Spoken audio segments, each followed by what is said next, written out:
Today on Sugar Spun Run, I'm showing you how to make a simple raspberry cake filling. Hey Sugar Spun Bakers, Sam here, and today I have a super easy recipe for a raspberry cake filling. This recipe is super simple and it comes highly requested. A lot of you have been asking me how to make a fruit filling for some of my cakes.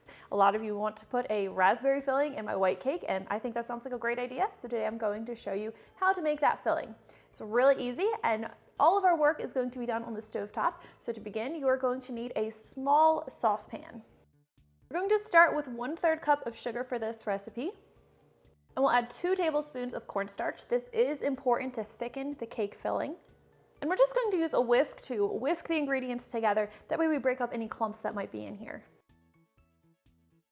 Once that's out of the way, we're going to grab our berries. So today I'm making a raspberry filling, so you're going to need 2 cups or 8 ounces of raspberries. Now I'm using frozen because they're cheaper, but if you have fresh raspberries, that will work just as well. And I've found that the taste, at least for raspberries, it's really good whether you use fresh or frozen berries, so why not grab the cheaper ones?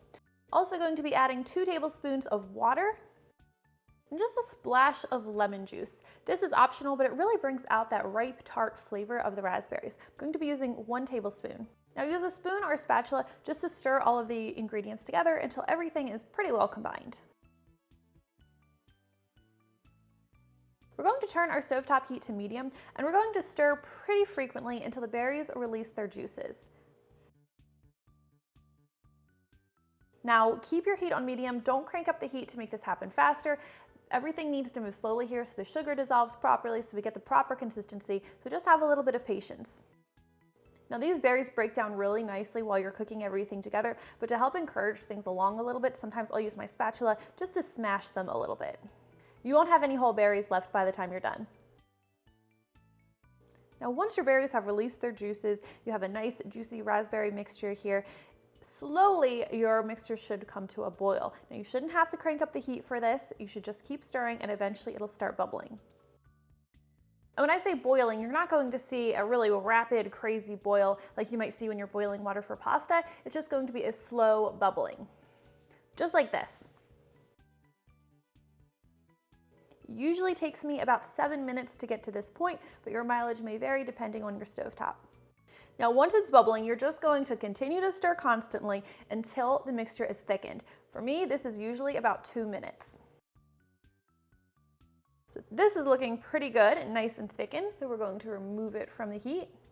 Now keep in mind that this mixture is going to be a lot looser while it's warm, and it's going to thicken up even more as it cools. So if the consistency doesn't seem completely like a jam-like consistency just yet, keep in mind it will firm up some. Now all that's left is to let this cool completely before you use it to fill your cakes. Now to speed up the cooling process a little bit, I am going to transfer this to a heat-proof bowl. And I'm going to cover it with plastic wrap.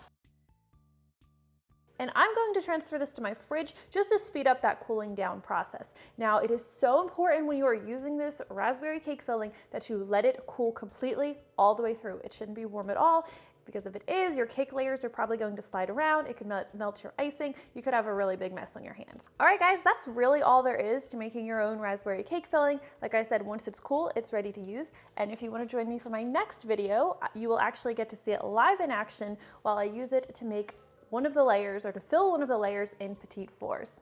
All right, I really hope you guys enjoyed today's recipe. If you try this one out, please let me know what you think, especially if you use it in my white cake. I'll always love hearing from you guys, and I'll see you next time.